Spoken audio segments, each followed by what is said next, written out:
Go Yo, ahead. to like what you're saying, I don't mean to cut you off, Yeah. but like I feel like this is a very important note for people just to hear. It's like we tell ourselves, I'm a man. I'm a man. And then we don't really like take the time to define what does it mean to be a man for real. Mm-hmm. Like what you say I'm a man, but what does that really mean for you? Like, does it mean you have to be the strongest person? You have to figure everything out. Do you have to be perfect in how you handle situations? If can you not ask for help, right? And then the more you start to unpack that, the more you start to realize how much you're limiting yourself. Like I have to figure everything out by myself. I can't ever ask for help ever. Like who doesn't ask for help? Yeah. Who has to figure everything out by themselves? And even if you think it's like, oh, it's all on me.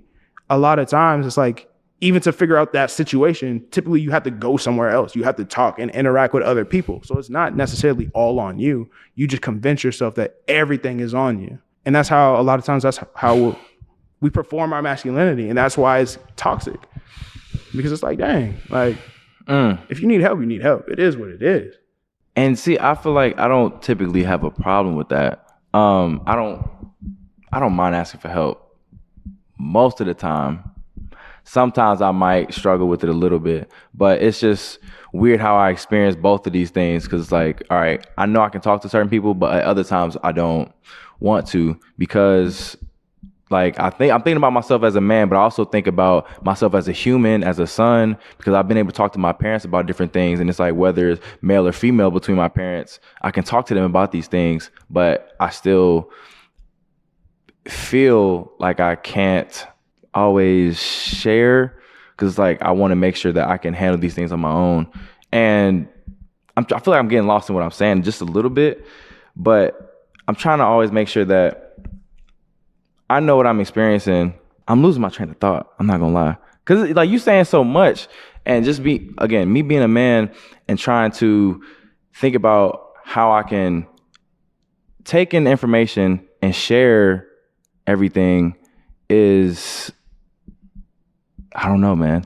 It's just a lot. It's a lot. I get what you're saying. It's a lot. I definitely get what you're saying. And I think the important piece of it is like, I'm not saying you always have to ask for help. I'm not saying you always have to like navigate this in a way where you're constantly sharing your feelings or anything like that. I just think that how you define being a man for all of us, like we just need to expand that definition, because there's so much more to being a man than what I initially learned and what some of my friends thought about, right? Like there's so many different pieces and moving parts of it that there's time where it's like, yeah, we have a responsibility and we have to be the person who puts ourselves out there first, right? We have times where it's like, if somebody breaks into our crib, right, and it's me and my girl, it's my responsibility. All right, I'm taking that responsibility to go out there and say, hey, stay here, let me go. I'm gonna figure it out. You know what I mean? Like there's a time and a place for everything, but I think the expansiveness of understanding what it means to be a man will help us. But even from a bigger picture of just like of self, like what do you need? And I think that's the one thing that we neglect a lot of times, whether it's being a man, whether it's being a woman, them, they, anything in between. Like, what do you actually need? Yeah. And I think a lot of people, like when you ask that question, a lot of people don't know what they need because they're so focused and fixated on the expectations that other people have, of the comparison of what they see out there, where they're not at, who they feel like they want to be versus who they are right now. And we just like, we neglect that part of ourselves. And I think that's the hard part of this human experience, and being able to connect with people is because a lot of us don't know what we need. Like I look back at my younger self and I think about like, there were times where you were so lonely where you needed somebody just to be there for you. But instead of communicating, instead of talking, instead of putting yourself in these places because you didn't understand what you needed, you just sat in that loneliness and you lived in it. And as much as like, yeah, there's dual responsibility, right? Like other people can reach out and say, hey, come over, like, hey, you want to be here and such. But like when people did that, I didn't know that I needed to go over there.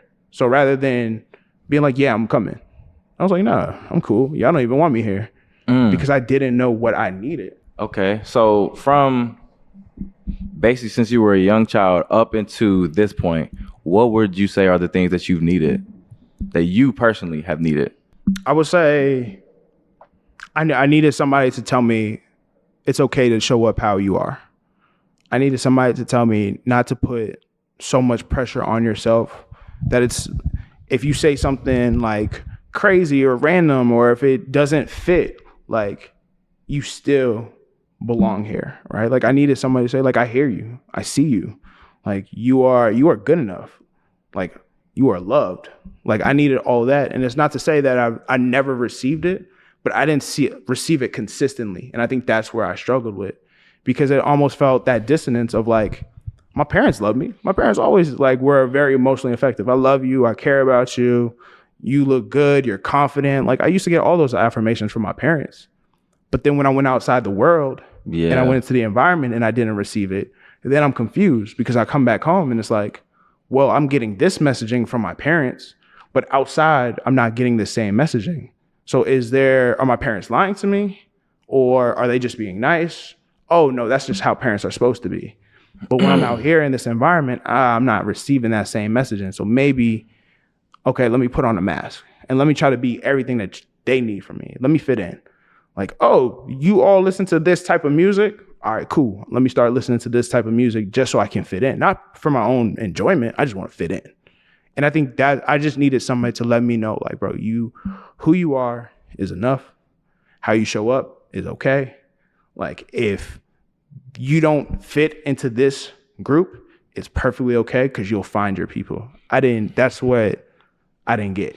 I think part of the reason why I was struggling to maybe find my words earlier is because, as I said, I know many people that have a very similar experience to that. Whereas I feel like I've very firmly known from at least my parents, like, be yourself, be who you are. There might be times where I might be trying to be someone else. I've had to learn how to not do that over time. But, we want you to do your thing. We want you to be your person. And knowing that that's been my experience, but also being so close to so many people where that's not the same experience, it's in that way foreign, because it's like, I understand very well how I want to be, or just how I should be, kind of, as far as being myself, right?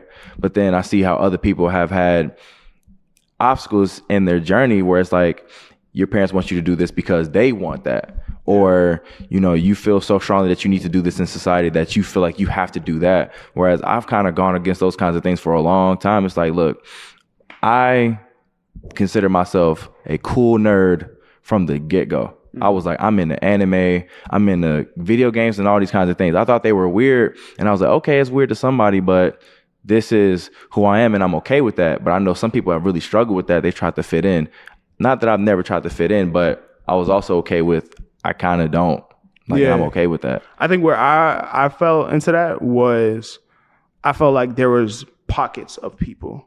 So like, I had like the athlete friends, I had the nerd friends, I had the video game friends. Like, I had pockets of people, and where I felt like my uniqueness was like, I'm all of these different things. Right. Rather than being in a space where like everything is celebrated, it was like I could only find spaces where like an element of me was celebrated. So like, if I love sports, I can hang out with the sports people, but I can never talk anime with the sports people. I had to keep it sports. If I'm playing with the video games, like, yeah, I'm athletic and I love basketball and who's in the game or who's winning. But it's like, when I'm with them, I couldn't show that side of it.